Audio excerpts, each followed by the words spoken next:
ETF index mutual funds నేర్చుకుని stock మార్కెట్లో రాణించాలనుకుంటున్నారా? వెంటనే ఈ నెంబర్కి కాల్ చేయండి.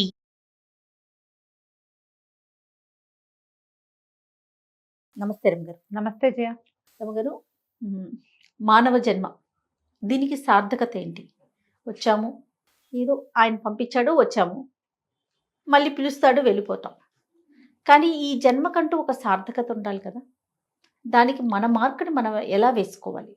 ప్రతి ఒక్కరం కూడా ఎవరికి చేతనైనంత, ఎవరు చేయగలిగినంత, ఎట్లా? మానవ సహజమైన గుణాలు మనిషి అన్నాక ఏదో కొంచెం ఉండాలి, ఏవో ఉండాలి. ఈ ఉండాల్సిన వాటిల్లో మంచివి చెడువి కూడా ఉంటాయి. ప్రతివాడు అరిషడ్ వర్గంతో పోరాడుతూ ఉంటాడు. కామక్రోధ లోభమోహ మదమాత్సర్యాలతోటి పోరాడుతూనే ఉంటాడు. మనిషి పుట్టిన దగ్గర నుంచి చచ్చేదాకా వీటితో పోరాటమే. ఈ పోరాటంలో గెలుపొందుతూ తమవైన కొన్ని సుగుణాలని బాగా ప్రభావవంతంగా వాటిని ముందుకు తీసుకెళ్ళి తమ ముద్రని తమ చుట్టూతా ఉన్న సమాజం మీద వేయగలిగిన వాళ్ళు జీవన సాఫల్యం లభిస్తుంది. జీవితానికి సార్థకత అది. ఈ ముద్రలో చెడు ముద్ర, మంచి ముద్ర రెండు ఉంటాయి. ఆ ముద్ర తెల్లటిది, పారదర్శకమైనది, ఎల్లప్పటికీ గుర్తుపెట్టుకోదగిందా? ఎల్లప్పుడూ మనని మంచిగానే తలుచుకునేలాగా చేయగలుగుతుందా? లేకపోతే అది నల్లటి ముద్ర, చెరిపినా చెరగదు.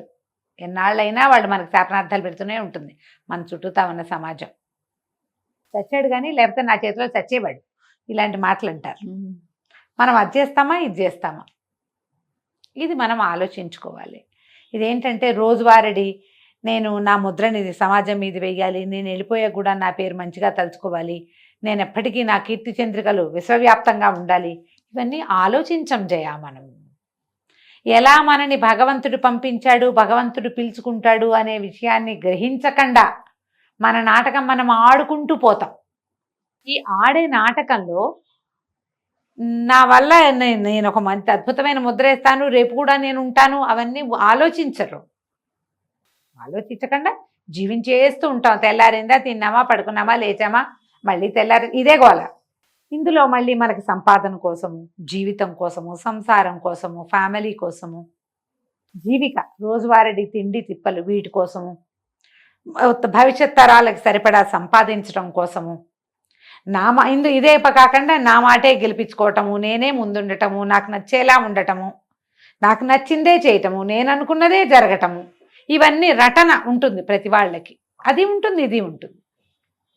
చిన్న జీవితం వాడికి బతకటం కోసం, పెద్ద జీవితం వాడికి తను కింగులా ఉండటం కోసం, దీనికోసమై పోరాడుతూ ఉంటాం. చిన్నదానికి చిన్న పోరాటం, పెద్దదానికి పెద్ద పోరాటం. వీళ్ళేమో హాయిగా ఉన్నారని అనుకోకర్లా, మనం వీళ్ళకి ఉంటాయి పోరాటాలు, వాళ్ళకే ఉంటాయి. ఈ పోరాటంలో పడి రేపు మన తర్వాత మనం ఇక్కడ ఉంటామా లేదా అవి ఏవి ఆలోచన అసలు చేయము. మనం ఇలాగే తోచక మాట్లాడుకునే మాటలు అప్పుడు చెప్పుకుంటాము, స్పీచుల్లో చెప్పుకుంటాము. పెద్దవాళ్ళు ఎవరైనా మాట్లాడేటప్పుడు ప్రవచనకర్తలు నీదైనా ముద్ర వేయి, నీ తర్వాత కూడా నువ్వు చిరంజీవిగా ఉండాలి అని మాట్లాడతారు, చెప్తారు. ఎవరైనా చనిపోయిన వాళ్ళ గురించి మాట్లాడుకునేటప్పుడు మనం వింటాము, ఆహా వీడు చచ్చి కూడా ఎంత మంచి పేర్లతో ఉన్నాడు, మనం కూడా ఇలాగే చెయ్యాలి అని ఒక వాక్యం వస్తుంది బ్రెయిన్లోకి. తెల్లారేక అన్నిటితో పాటు అది కూడా పోతుంది. అవి గుర్తుండవు. జీవితం ఒక పోరాటంగా వెళ్తూ ఉంటుంది. దీంట్లో నువ్వు సరైన పని చేస్తే నీ ముద్ర ఆటోమేటిక్గా ఉంటుంది. ఏమిటి ఆ సరైన పని? ఒకటి, కళలు అవి ఉంటే, లలిత కళలు, ఫైన్ ఆర్ట్స్, వాట్లల్లో బాగా ముందుకెళ్ళటం. వీళ్ళు ఉండిపోతారు. రససిద్ధులైన కవీశ్వరులు, వాళ్ళకి యశక్కాయాలకి ఎటువంటిది భర్తృగారు చెప్పారు, నాస్తితే శామయశక్కాయే జరామరణజం భయం అని. జయంతితే సుకృతినో రససిద్ధాహ కవీశ్వరాహ నాస్తితే శామయశక్కాయే జరామరణజం భయం అని. కొంతమంది కవులో లేకపోతే ఇలా గాయకులని, వైతాళికులని, వీళ్ళంతా ఏంటంటే వాళ్ళు జయిస్తారు ఎప్పటికీ కూడా. రససిద్ధి కలిగిన వాళ్ళు, అద్భుతాలు సాధించిన వాళ్ళు, వాళ్ళ తాలూకు కీర్తికి జరా లేదు, మరణము లేదు. అంటే వృద్ధాప్యము రాదు, మరణము రాదు, ఎప్పటికీ వాళ్ళు ఈ ప్రపంచంలో ఉండిపోతారు. బాలసుబ్రహ్మణ్యం గారు 2 సంవత్సరాల క్రితం గతించారు. ఆయన కంఠం చెవిన పడని రోజుందా మనకి? ఘంటసాల గారు ఎప్పుడో 25-30 సంవత్సరాల క్రితం గతించారు. ఆయన్ని తలుచుకోకుండా ఉంటున్నామా మనం? ఇప్పుడు వాళ్ళంతా అట్లా తమ రంగంలో తమదైన ముద్ర సాధించి ఉంచారు. ఎప్పటికీ వాళ్ళని తీపి జ్ఞాపకాలు, వాళ్ళ మంచి గుర్తులు అద్భుతమైనవి గుర్తుంటూనే ఉంటాయి. ఈ రససిద్ధులైన వాళ్ళే కాకుండా టీచర్లు, మనలాగా మాట్లాడేవాళ్ళు, ప్రవచనకర్తలు, గురువులు, వీళ్ళందరూ కూడా ఎల్లప్పటికీ గుర్తుంటూనే ఉంటారు. వాళ్ళ దాంట్లో వాళ్ళు ముద్ర వేస్తారు. ఒక ఆఫీస్లో పనిచేస్తున్నాం, మంచి పేరు తెచ్చుకుంటాం.